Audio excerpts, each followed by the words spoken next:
Anda sementara mendengarkan kisah misionaris yang mengalami kepahitan terhadap Tuhan. Pada tahun 1921, dua pasang suami istri dari Stockholm, Swedia, menjawab panggilan Tuhan untuk melayani misi penginjilan di Afrika. Kedua pasang suami istri ini menyerahkan hidupnya untuk mengabarkan Injil dalam suatu kebaktian pengutusan Injil. Mereka terbeban untuk melayani negara Belgian Kongo yang sekarang bernama Zaire. Mereka adalah David Vlad dan istrinya Svea, serta Joel Eriksson dan istrinya Bertha. Setelah tiba di Zaire, mereka melapor ke kantor misi setempat. Lalu dengan menggunakan parang, mereka membuka jalan melalui hutan pedalaman yang dipenuhi nyamuk malaria. David dan Svea membawa anaknya David Junior yang masih berumur 2 tahun. Dalam perjalanan, David Junior terkena penyakit malaria. Namun mereka pantang menyerah dan rela mati untuk pekerjaan Injil. Tiba di tengah hutan, mereka menemukan sebuah desa di pedalaman. Namun, penduduk desa ini tidak mengizinkan mereka memasuki desanya. Tak boleh ada orang kulit putih yang boleh masuk ke desa. Dewa-dewa kami akan marah, demikian kata penduduk desa itu. Di desa Ndolera itu, mereka ditentang habis oleh kepala suku yang khawatir kehadiran orang-orang putih ini membuat dewa-dewa setempat murka. Jadi didirikan sebuah pondok dari lumpur, kira-kira 750 meter di luar desa. Karena tidak menemukan desa lain, mereka akhirnya terpaksa tinggal di hutan dekat desa tersebut. Setelah beberapa bulan tinggal di tempat itu, mereka menderita kesepian dan kekurangan gizi. Selain itu, mereka juga jarang mendapat kesempatan untuk berhubungan dengan penduduk desa. Setelah 6 bulan berlalu, keluarga Eriksson memutuskan untuk kembali ke kantor misi. Namun keluarga Vlad memilih untuk tetap tinggal, apalagi karena saat itu Svea baru hamil dan sedang menderita malaria yang cukup buruk. Di samping itu, David juga menginginkan agar anaknya lahir di Afrika, dan ia sudah bertekad untuk memberikan hidupnya untuk melayani di tempat tersebut. Selama beberapa bulan, Svea mencoba bertahan melawan demamnya yang semakin memburuk. Namun di tengah keadaan seperti itu, ia masih menyediakan waktunya untuk melakukan bimbingan rohani kepada seorang anak kecil penduduk asli dari desa tersebut.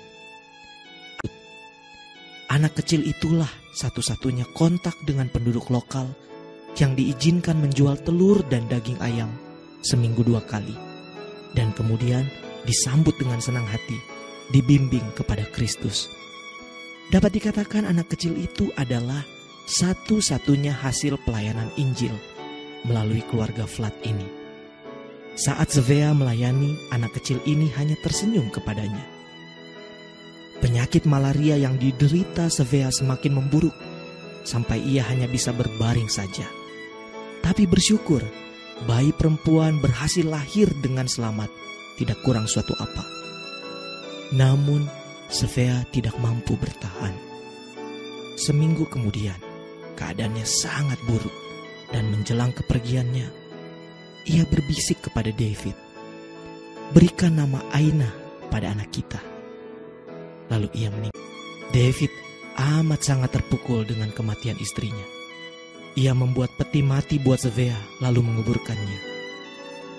Saat dia berdiri di samping kuburan, ia memandang pada anak laki-lakinya sambil mendengar tangis bayi perempuannya dari dalam gubuk yang terbuat dari lumpur.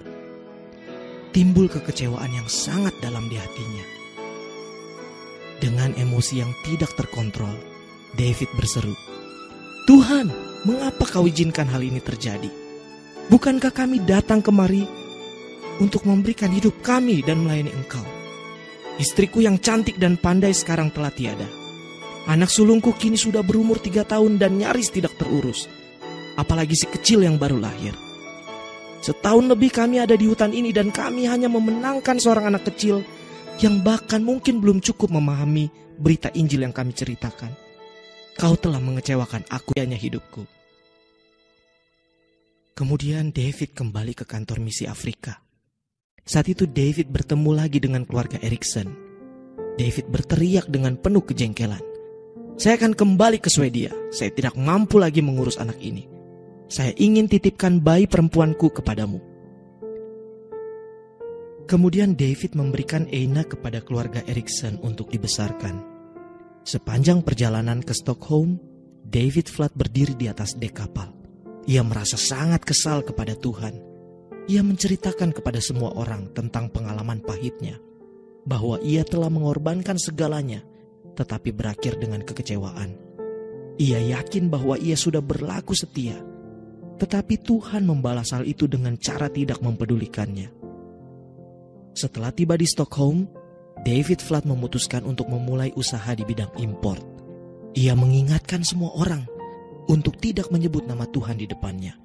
Jika mereka melakukan itu, segera ia naik pitam dan marah. David akhirnya terjatuh pada kebiasaan minum minuman keras. Tidak lama setelah David Flood meninggalkan Afrika, pasangan suami istri Eriksson yang merawat Eina meninggal karena diracun oleh kepala suku dari daerah di mana mereka layani. Selanjutnya, si kecil Eina diasuh oleh Arthur dan Anna Berg. Keluarga ini membawa Eina ke sebuah desa yang bernama Masisi, utara Kongo. Di sana, Eina dipanggil Egi. Si kecil Egi segera belajar bahasa Swahili dan bermain dengan anak-anak Kongo. Pada saat-saat sendirian, si Egi sering bermain dengan hayalan. Ia sering membayangkan bahwa ia memiliki 4 saudara laki-laki dan 1 saudara perempuan. Dan ia memberi nama kepada masing-masing saudara hayalannya. Kadang-kadang ia menyediakan meja untuk bercakap-cakap dengan saudara hayalannya. Dalam hayalannya, ia melihat bahwa saudara perempuannya selalu memandang dirinya. Keluarga Berg akhirnya kembali ke Amerika dan menetap di Minneapolis. Saat Egi beranjak dewasa, ia mendapat kiriman majalah Kristen dengan berbahasa Swedia di kotak suratnya. Saat itu, ia melihat sebuah halaman di majalah tersebut. Ia terhenti. Kaget karena foto-foto yang ada di majalah tersebut. Ada sebuah kuburan primitif dengan salib putih dan di salib tertulis nama Svea Flood. Egi pun spontan beranjak ke mobilnya dan pergi menemui seseorang yang bisa menerjemahkan artikel berbahasa Swedia tersebut. Kemudian penerjemah itu membacakan dengan ringkas bahwa dulu ada pasangan suami istri misionaris yang datang ke Afrika, yang memperkenalkan Yesus kepada seorang bocah laki-laki. Suami istri ini dikaruniai seorang anak perempuan, tapi ibunya meninggal dunia setelah beberapa hari. Namun, melalui anak kecil yang pernah dibimbing Svea Flood, Tuhan telah menyelamatkan 600 orang Zaire. Ketika si bocah tersebut beranjak dewasa, ia mendirikan sekolah belas kasihan Kristus yang ia peroleh dari Svea. Kini ia telah menjadi pemimpin dari gereja Pentakosta di Zaire dan memimpin 110.000 orang-orang Kristen di Zaire. Sejak itu Egi pun berusaha mencari tahu keberadaan ayahnya, tapi sia-sia. Egi menikah dengan Dewey Hurst yang kemudian menjadi presiden dari Sekolah Alkitab Northwest Bible College. Sampai saat itu Egi tidak mengetahui bahwa ayahnya telah menikah lagi dengan adik Svea yang tidak mengasihi Allah dan telah mempunyai anak 5, 4 putra dan 1 putri, tepat seperti hayalan Egi. Suatu ketika Sekolah Alkitab memberikan tiket pada Egi dan suaminya untuk pergi ke Swedia. Ini merupakan kesempatan bagi Egi untuk mencari ayahnya. Saat tiba di London, Egi dan suaminya berjalan kaki di dekat Royal Albert Hall. Di tengah jalan, mereka melihat ada suatu pertemuan penginjilan. Lalu mereka masuk dan mendengarkan seorang pengkhotbah kulit hitam yang sedang bersaksi bahwa Tuhan sedang melakukan perkara besar di Zaire. Hati Egi terperanjat. Setelah selesai acara, ia mendekati pengkhotbah itu dan bertanya, "Pernahkah Anda mengetahui pasangan penginjil yang bernama David dan Svea Flood?" Pengkhotbah kulit hitam ini menjawab, "Ya, Svea adalah orang yang membimbing saya kepada Tuhan waktu saya masih anak-anak. Mereka memiliki bayi perempuan, tetapi saya tidak tahu bagaimana keadaannya sekarang." Egi berseru, "Sayalah bayi perempuan itu. Saya adalah Egi." Eina, Ruhi Gita Ndagora, si pengkhotbah kulit hitam itu, segera menggenggam tangan Egi dan memeluk sambil menangis dengan sukacita. Egi tidak percaya bahwa orang ini adalah bocah yang dilayani ibunya. Ia bertumbuh menjadi seorang penginjil yang melayani bangsanya, dan pekerjaan Tuhan berkembang pesat dengan 110.000 orang Kristen, 32 pos penginjilan, beberapa sekolah Alkitab, dan sebuah rumah sakit dengan 120 tempat tidur. Keesokan harinya Egi meneruskan perjalanan ke Stockholm, dan berita telah tersebar luas bahwa mereka akan datang.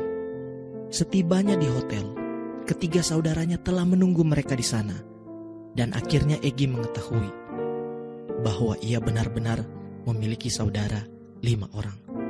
Ia bertanya kepada mereka, "Di mana David, kakakku?" Mereka menunjukkan seorang laki-laki yang duduk sendirian di lobi. David Junior adalah pria yang nampak kering, lesu, dan berambut putih. Seperti ayahnya, ia pun dipenuhi oleh kekecewaan, kepahitan, dan hidup yang berantakan karena alkohol. Ketika Egi bertanya tentang kabar ayahnya, David Junior menjadi marah. Ternyata semua saudaranya membenci ayahnya, dan sudah bertahun-tahun tidak membicarakan ayahnya. Lalu Egi bertanya, "Bagaimana dengan saudaraku perempuan?" Tak lama kemudian saudara perempuannya datang ke hotel itu dan memeluk Egi. Tiba-tiba wajah ayahnya menjadi gelap. "Tuhan tidak memeliharamu," ia mengamuk. "Ia telah menghancurkan seluruh keluarga kita. Ia membawa kita ke Afrika lalu meninggalkan kita. Tidak ada satupun hasil di sana. Semuanya sia-sia belaka." Egi kemudian menceritakan pertemuannya dengan seorang pengkhotbah kulit hitam dan bagaimana perkembangan penginjilan di Zaire. Penginjil itulah si anak kecil yang dahulu pernah dilayani oleh ayah dan ibunya. Sekarang semua orang mengenal anak kecil si pengkhotbah itu, dan kisahnya telah dimuat di semua surat kabar. Saat itu Roh Kudus turun ke atas David Flood. Ia sadar dan tidak sanggup menahan air mata, lalu bertobat. Tak lama setelah pertemuan itu, David Flood meninggal. Tetapi Tuhan telah memulihkan semuanya, kepahitan hatinya dan kekecewaannya. Pesan ini ditujukan kepada semua orang yang merasa bahwa ia berhak untuk marah kepada Tuhan. Mungkin awalnya di mata David Flood, ia dan istrinya telah gagal sebagai seorang misionaris. Namun jeripayah di dalam Tuhan tidak pernah sia-sia. Terbukti bahwa belas kasihan dan kepedulian yang disertai pemberitaan Injil terhadap satu orang melahirkan 600 orang yang bertobat dan dimuridkan. Beberapa tahun kemudian, Egi dan suami mengunjungi desa Endolera tersebut. Disambut riuh rendah penuh sukacita. Mereka berziarah juga ke kubur Svea Flood. Egi berlutut mengucap syukur di sana, dan pendeta setempat membacakan 2 ayat berikut. Yohanes 12 ayat 24. "Aku berkata kepadamu, sesungguhnya jikalau biji gandum tidak jatuh ke dalam tanah dan mati, ia tetap 1 biji saja. Tetapi jika ia mati, ia akan menghasilkan banyak buah." Mazmur 126 ayat 5. Orang-orang yang menabur dengan mencucurkan air mata akan menuai dengan